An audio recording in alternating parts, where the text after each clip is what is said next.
once every month for some helpful conversation about health and recreation. We got plenty of ways to brighten your day. It's not too much to listen up to our monthly healthy subjects. Even if you're on a budget, we can help you make sure that doesn't get in your way. 'Cause I'm sure we can all agree we could use a little help staying healthy and raising awareness in communities to make a better life for you and me. So tune in once every month and just hear what we have to say. Everything is gonna be okay with the Community Health Corner in your day. Welcome to our April Community Health Corner. I'm Ursula. And I'm Shelby. We are so glad you're joining us today. As always, we have even more tips and tricks to share that are going to help all of us live healthier lives. Dr. Bob is talking all about blood pressure today. What do these numbers mean and how can you manage your blood pressure? After Dr. Bob shares his important information, Cozell is going to kick us off with discussing alcohol abuse. Then he's going to hand things over to Ursula, where she's going to share methods to cut back on sodium consumption, as well as a spice blend that is a great alternative to salt. At the close of the show, we are going to discuss growing your own herbs. We will also cover chopping herbs in the show. Before we jump into things, we want to share our first healthy habit for the month. That is to drink an extra glass of water each day. Men need about 4 liters of water a day, and women need about 3. Chances are you aren't getting enough of it. We hope you enjoy the show.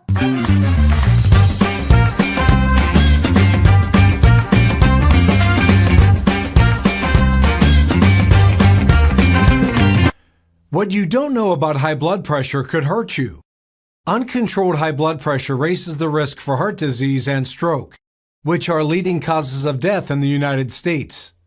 Fortunately, high blood pressure is both preventable and treatable. Many people with high blood pressure don't even know they have it because high blood pressure often has no symptoms. Checking your blood pressure either at home with a monitor or at your doctor's office is the only way to know for sure whether it's too high. Many people with high blood pressure can lower their blood pressure into a healthy range or keep their numbers in a healthy range by making lifestyle changes. Eating a diet filled with fruits and vegetables, keeping yourself at a healthy weight, being physically active, limiting how much alcohol you drink, getting enough sleep, and not smoking are all ways to prevent high blood pressure. In addition to making positive lifestyle changes, some people with high blood pressure need to also take medicine to manage their blood pressure. There are many different types of medicines that can help manage blood pressure, and it's important to take your blood pressure medicine exactly as your doctor tells you to. Do not stop taking your current medicine without talking to your doctor first. Check out our show notes for more information, including how to accurately check your blood pressure and a discussion guide for your next doctor's appointment.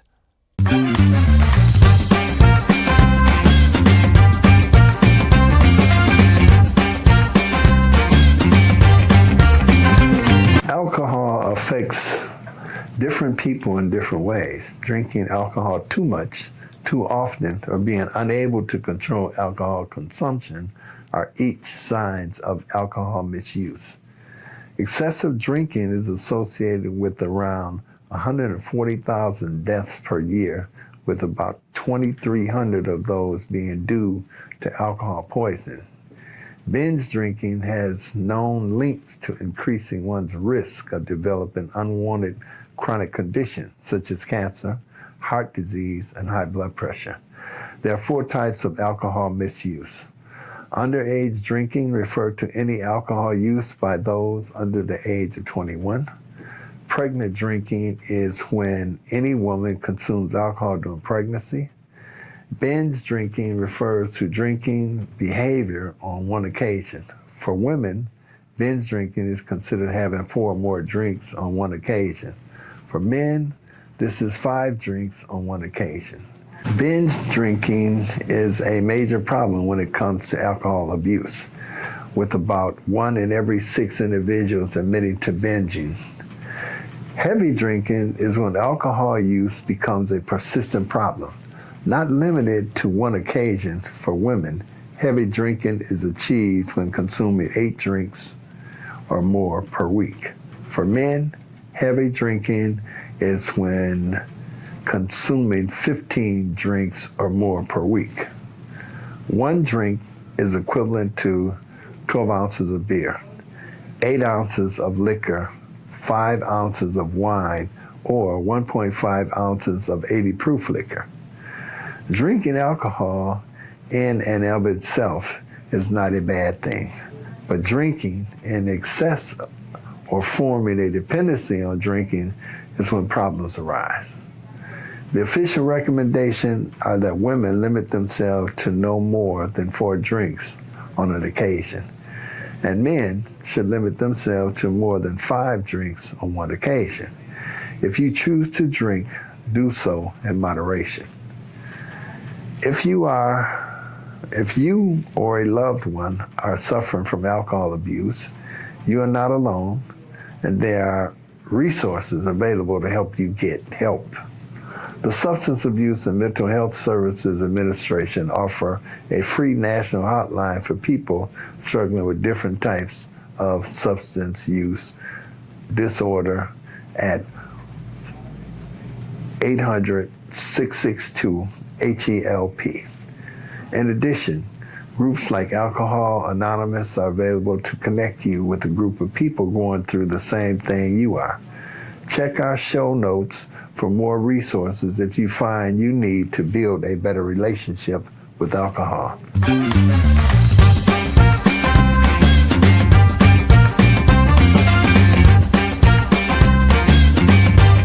Sodium is found in many of the foods we eat, and most of us get more than we need. Adding salt to food is one source of sodium, but it is often not the main reason for high sodium intake. Sodium is already added to a lot of the foods we buy and dishes we order. It is used by food manufacturers as a preservative to add flavor, cure meat, thicken sauces, and keep some foods moist. That's why sodium is found in almost all of the processed and prepared foods we buy.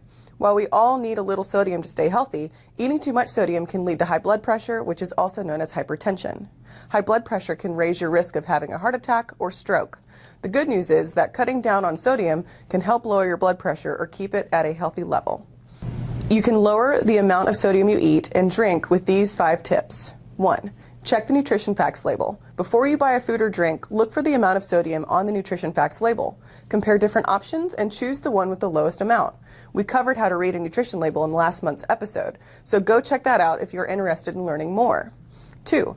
Canned goods contain a large amount of sodium. When purchasing canned foods, select those labeled as reduced sodium, low sodium, or no salt added. Rinse regular canned foods to remove some sodium. 3. Reduce your consumption of processed foods that are considerably higher in sodium than fresh foods. Eat more home-prepared foods where you have more control over sodium. 4. Use herbs and spices instead of salt when preparing food. To make an easy low-sodium all-purpose spice blend, combine the following ingredients. 1 tablespoon of onion powder, 1.5 teaspoons of basil, 1.5 teaspoons of dry mustard, half a teaspoon of chili powder, half a teaspoon of ground celery seed, and half a teaspoon of paprika. Try this blend to spice up any dish. Also, check out a handy resource in the show notes of recommended alternatives to use instead of salt, depending on the specific dish. 5. Finally, gradually reduce the amount of sodium in your foods. Your taste for salt will change over time. One way to do this is one of our healthy habits for the month, which is removing your salt shaker from your table.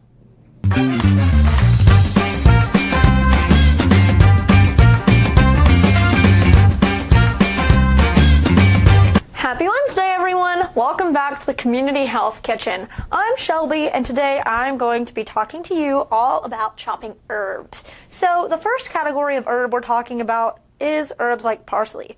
This goes for parsley, dill, or cilantro. So to cut it, there's no need to pluck off the leaves because this thin part up here of the stem is edible, and it's very delicious. Just chop off and discard the thick stems that reside below, like so.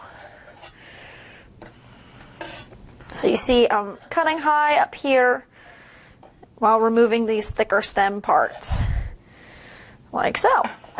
We can discard these Now, you're going to just chop this up. So, we're going to take our knife skills that we covered last month, bunch these together, use some spider fingers, and get to chopping. Remember, you want to keep the knife down on the cutting board.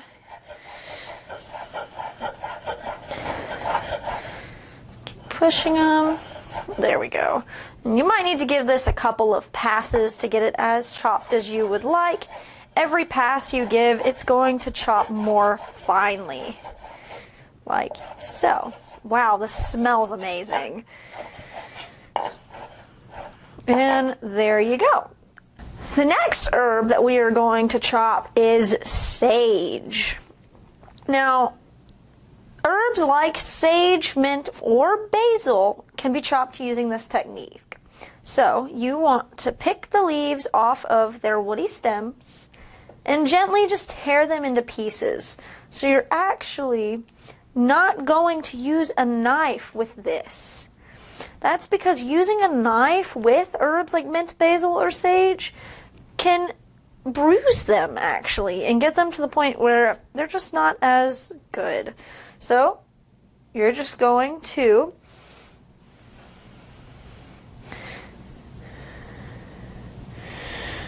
tear them in. So you're just going to tear them into pieces like so. Now, if you absolutely just desire to use a knife, the best way to avoid bruising is to stack them, and then you're going to roll them into a tight bundle like so. And now you're just going to carefully slice this way. And there you have it. These are sliced. These were minced with my fingers. You can decide which way is best for you. This way prevents bruising. Using your fingers prevents bruising, whereas using the knife can give you different strips. The last herb we're going to chop up today is actually rosemary. Now look at this beautiful rosemary. This goes for herbs like thyme, rosemary, oregano, or tarragon.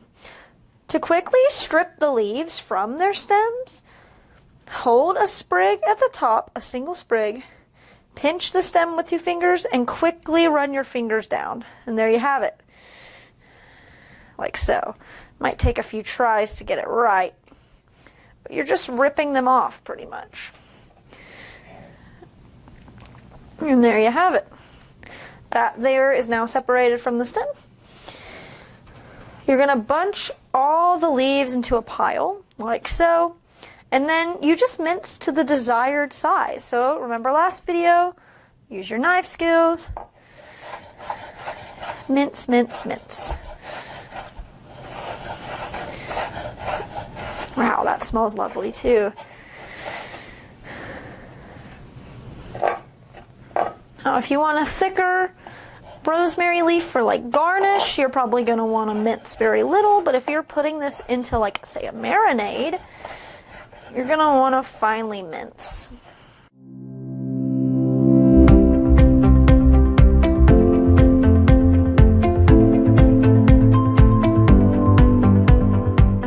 Is gardening to save money possible? Well, if you grow the right things for you, yes. Grow your own food and save a huge amount of money, time, and even space with these do-it-yourself gardening hacks.